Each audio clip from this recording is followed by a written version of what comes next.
Primeiro, eu não entendo e queria entender a solicitação que o Itamaraty fez para 200 milhões para pagar despesas do Lula em Nova York.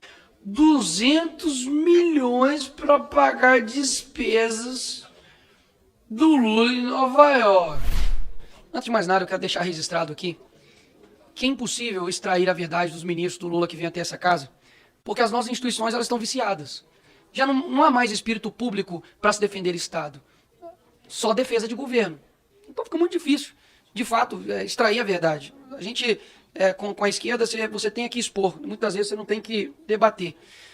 Antes de mais nada, deixar uma posição de que, não somente minha, mas acredito que de muita gente, que foi vergonhosa, desrespeitosa, quando o Itamaraty, sob sugestão, ministro, se referiu ao assassinato de Hanan Glazer, que é um brasileiro, como falecimento de cidadão brasileiro em Israel. Não aconteceu o falecimento. Se eu sou os familiares de Hanan, eu confesso que eu ia ficar revoltado de um país tratar suas vítimas dessa forma, principalmente pelas mãos de terroristas.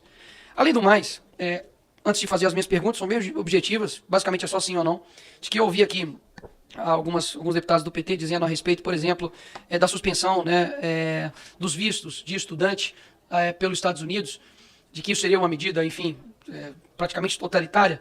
Mas, na verdade, o que eles estão fazendo é só uma suspensão para poder analisar a rede social dos estudantes que querem aplicar o visto nos Estados Unidos.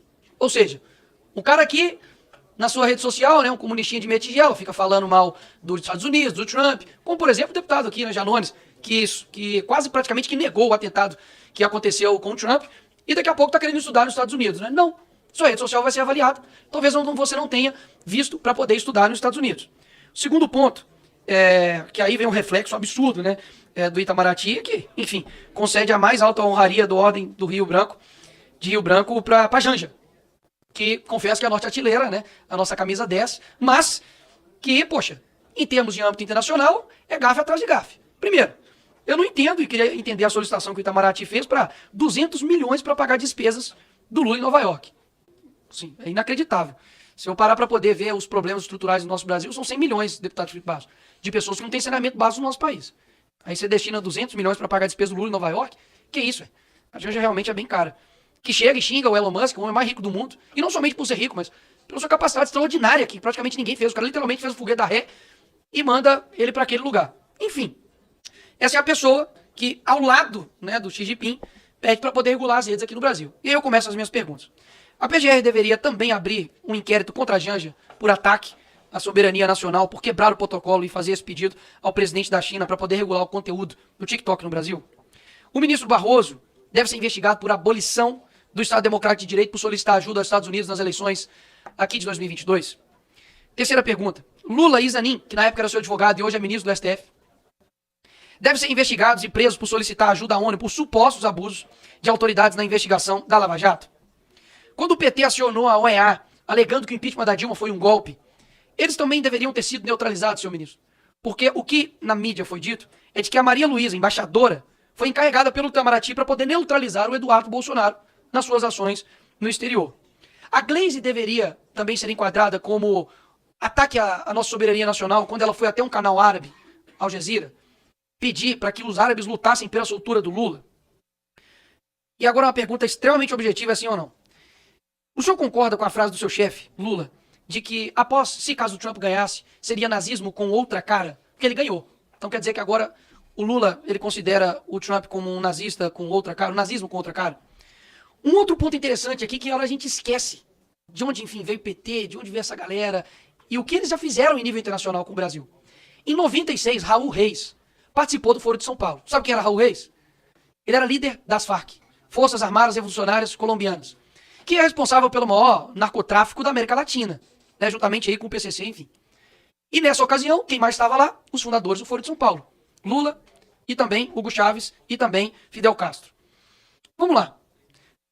10 anos depois, Lula dá uma entrevista dizendo o seguinte, ministro, que ele é seu chefe. Falou assim, depois de anos da fundação do Foro de São Paulo, todos os países da América Latina tinham presidentes de esquerda. Ou seja, o Foro de São Paulo, que é uma organização extraterritorial do nosso país, fora, interferiu claramente nas eleições do nosso país. Até mesmo porque, depois disso, todos os nossos presidentes, a não ser Jair Bolsonaro, foram presidentes de esquerda.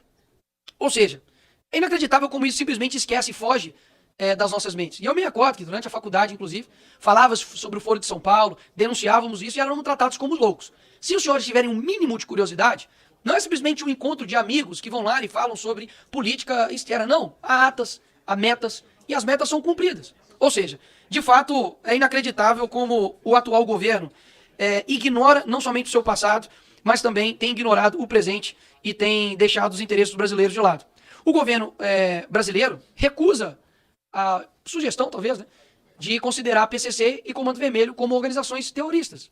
Ou seja, se o Hamas, Al-Qaeda ou outros, enfim, terroristas de fato, muitas das vezes há um receio em chamar os de terroristas pelo atual governo, mas outras pessoas, como pessoas que invadiram aqui, enfim, no dia 8, são consideradas terroristas, para mim há uma falsa virtude nisso. Porque, poxa, eu não consegui condenar o Hamas, mas eu consegui prontamente falar que uma pessoa que adentrou aqui os prédios públicos é um terrorista. Para mim isso de fato é uma indignação completamente seletiva, principalmente com os seus, né, com o povo brasileiro.